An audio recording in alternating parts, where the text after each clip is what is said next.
রাধে কৃষ্ণ বন্ধুরা, কেমন আছেন আপনারা? আশা করি সবাই ভালো আছেন। আজকে আবার একটা নতুন ভিডিও নিয়ে হাজির হয়ে গেছি। ভিডিওটি শেষ অবধি দেখার অনুরোধ রইল। আজকের গল্প তারাশঙ্কর বন্দ্যোপাধ্যায়ের অন্যতম শ্রেষ্ঠ উপন্যাস হাঁসুলি বাঁকের উপকথা। আজকে উপন্যাসের ৩৮ পর্ব। হাঁসুলি বাঁকে কাহারপাড়ায় সনসনে রাত্রিতে গোলমাল চিরকাল ওঠে। এই সময় পুরনো ঝগড়া নতুন করে বাঁধে। সকলে ঘুমোয়। সেই সময় কেউ ঘুম ভেঙে বাইরে এসে নিস্তব্ধ অন্ধকারের মধ্যে স্বাদ মিটিয়ে গাল দিতে আরম্ভ করে।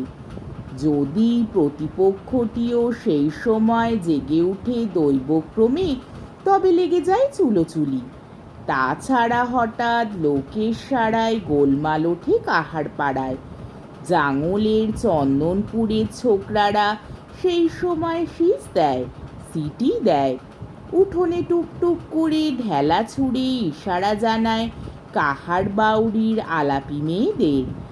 মায়েরা, পিসিরা, মাসিরা, শাশুড়িরা শুনতে পেলে গোল হয় না। বাপেরাও বড় কিছু বলে না, কিন্তু ননদ কি স্বামী কি ভাই শুনলে গোলমাল বাঁধবেই। চোর কাহার পাড়াতে আসে না, এসে নেবে কি? তাছাড়া কাকের মাংস কাক খায় না। কাহারেরা একদিন নিজেরাই চোর ছিল, আর চুরি ছাড়লেও চোর নাম আছে। চুরির হদিশও ভুলে যায় নাই। বনোয়ারি কান পেতে শুনতে চেষ্টা করলে গোলমালের মধ্যে কার কার রজ অর্থাৎ আওয়াজ শোনা যাচ্ছে। হাঁসুলি বাঁকের এই একটি মজা আছে, কোপাইয়ের ধারের বাঁশবনে ধাক্কা খেয়ে বাঁশবাদীর কাহারপাড়ার চেঁচামেচি স্পষ্ট হয়ে ফিরে আসে। গলা শোনা যাচ্ছে নসু বালার। ও পুরুষের মেয়েলি ঢং হলে পুরুষের ঝগড়ায় মেয়ের বাড়া হয়ে ওঠে। নসুকে নিয়ে আর পারা গেল না। হুঙ্কার দিচ্ছে করালি। তারস্বরে মেয়ে গলায় চিৎকার করছে কি, ওগো অক্ষে করো গো, বাঁচাও গো। নিশ্চয়ই মারপিট করেছে করালি। কাকে? সুচাঁদ পিসিকে। পাখির সঙ্গে বিয়ে হওয়া সত্ত্বেও করালিকে ভালো চোখে দেখে না, কিন্তু সুচাঁদের গলা, হাঁড়ির ভেতর মুখ ভরে মেয়েতে কথা বললে যেমন আওয়াজ বের হয় তেমনি। এ তো সে গলা নয়। তবে পাখিকে ঠ্যাঙাচ্ছে নাকি? কিছু বিশ্বাস নেই করালিকে। আর্তনাদ কিন্তু ক্রমশই বাড়ছে। হাঁসুলি বাঁকের চারিদিকে বাঁশবন, অরণ্যের অর্থাৎ অরণ্যের মতো। সেখানে ডাল পড়লে ঢেকি না হোক, পাতা পড়লে কুলো না হোক, লড়াই লাগলে টুটি ছেঁড়াছেড়ি হয়। অরণ্যে বাঘ ভাল্লুকে আপন এলাকা থেকে চেঁচায়, কাহার পাড়ায় আপন আপন অঙ্গন থেকে গাল পাড়ে। তারপর এক সময় লাগে হাতাহাতি। তখন ও টুটি টিপে ধরে, ও এ টুটি ধরতে চেষ্টা করে। এদের যে মাতব্বর, মরণ তারই। মরণ বনোয়ারিরই। ছুটল বনোয়ারি। করালি বটে। করালি নির্মমভাবে প্রহার করেছে রুগ্ন নয়নকে। চারিপাশে মেয়েরা দাঁড়িয়ে গিয়েছে। নসুবালা হাতে তালি দিয়ে বলছে, লাখ ছিঁড়ে দে, লাখ ছিঁড়ে দে ছুঁচো কুকুরে। সুচাঁদের দৃষ্টি বিস্ফারিত হয়ে উঠেছে। এই দৃষ্টিতেই কাহারদের মেয়েরা পুরুষদের লড়াই দেখে চিরকাল। সুচাঁদের দৃষ্টির মধ্যে খানিকটা ভয়ের আবাজ দেখা দিয়েছে। সুচাঁদে গল্প চিরকাল করবে, ঠিক এমনই দৃষ্টি তখন ফুটে উঠবে চোখে। বলবে, বাবা রে, সে কি লড়ন, সে যেন মহামারণ। করালির সে কি মূর্তি। সম্ভবত মনে মনে সে ভয় পায় করালি যদি তাকে এমনই করে মারে। বসন চেষ্টা করে করালিকে ছাড়াতে। উঠে এসো করালি, ছেড়ে দাও ছেড়ে দাও, ওগা মানুষ নয়ন, করালি করালি। পাখি ফোঁসফাঁস করে কাঁদছে, আর্তচিৎকার করছে নয়নের মা। সে পড়ে আছে উঠানের উপর, মাথার চুল খুলে গিয়েছে, রঙের কাপড় খসে গিয়েছে, বুকে পিঠে ধুলোর চিহ্ন। কেরোসিনের ডিবের লালচে আলোয় তাকে মনে হচ্ছে রাস্তার পাগলির মতো। হারামজাদা নিশ্চয়ই তাকে মেরেছে, ঠেলে মাটিতে ফেলে দিয়েছে, এতে আর সন্দেহ নাই। কি নিষ্ঠুর, কি দুর্দান্ত! বনোয়ারি গিয়ে করালির ঘাড়ে হাত দিয়ে ধরে দাঁতে দাঁত টিপে বললে, ছেড়ে দে। বনোয়ারি, গড়ালির গলার আওয়াজের মধ্যেও বনোয়ারি আছে। চমকে মুখ তুলে তাকালে করালি। ছেড়ে দে। ছেড়ে দিয়ে উঠে দাঁড়িয়েও করালি বললে, ছেড়ে দেবো? ওকে আমি মেরে ফেলবো। মেরে ফেলবি? নুসু হাত পা নেড়ে অঙ্গ দুলিয়ে বলে উঠল, ফেলাবে না? মেরে ফেলাবে না কেন শুনি?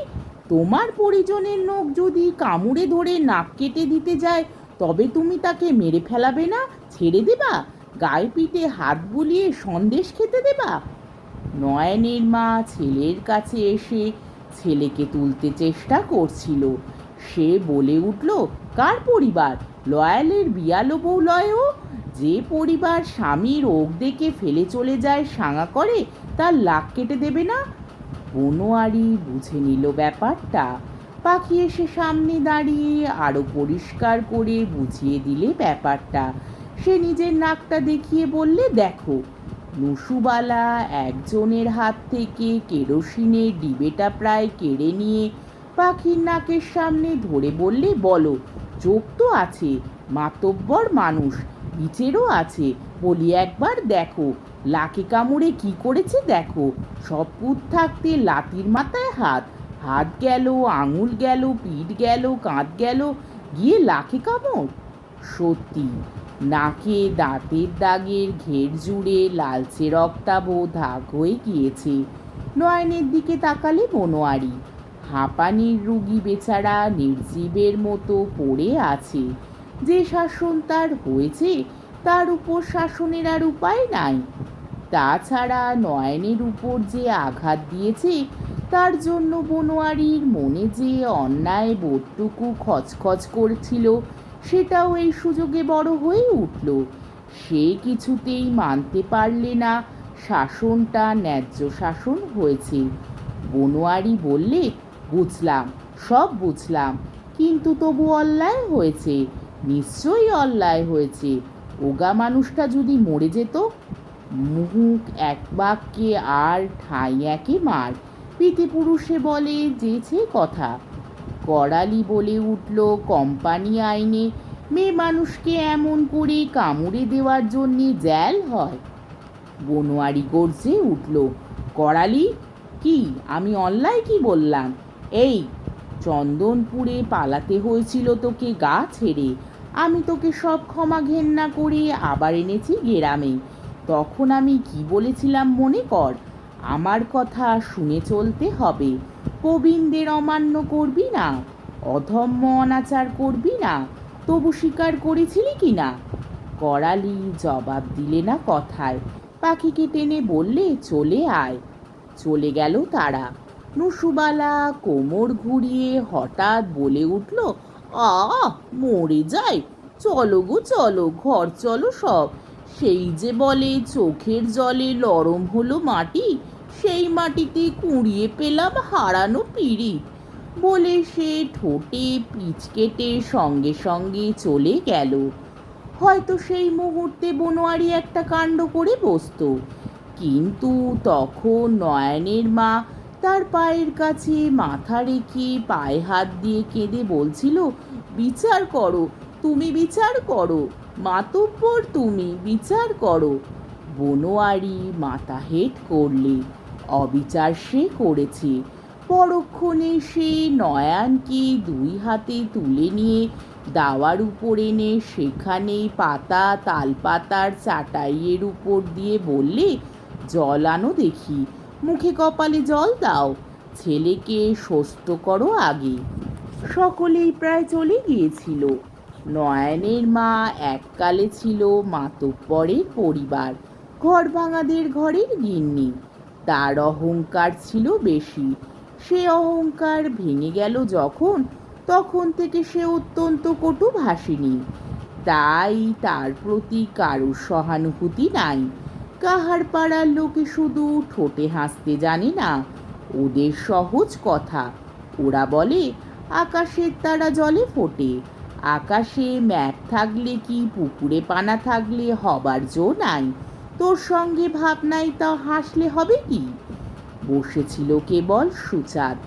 সে আক্ষেপ করছিল, আহ, মানুষের দশা, কখনো হাতি কখনো মশা, সেই ঘর ভাঙাদের আজ এই অবস্থা। সে বসে বসে হাঁসুলি বাঁকের উপকথা বলে যায় অভ্যেস মতো। ঘর ভাঙাদের পবন প্রেতাপ জাঙলের চৌধুরীরা বাবা ঠাকুরের কৃপায় যখের ডিঙির ধনে বড়লোক। সাহেব ডাঙার নীলকুঠি সাহেবদের বাগবাগিচা ক্ষেত খামার জমিদারের মালিক। সেই চৌধুরীদের জোরদার পেধান জোরদার ঘর ভাঙারা।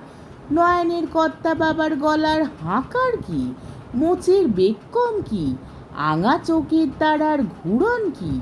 বাবা আজ নয়নের বউকে কেড়ে নিয়ে তোমরা দিলে করালিকে। সেকালে চৌধুরী বাবুর ছেলের কামরায় নয়নের বাবা দিয়ে আসতো কাহার পাড়ার বউ বেটি। বসনকে ধরাই ছিল বাবুর নজরে।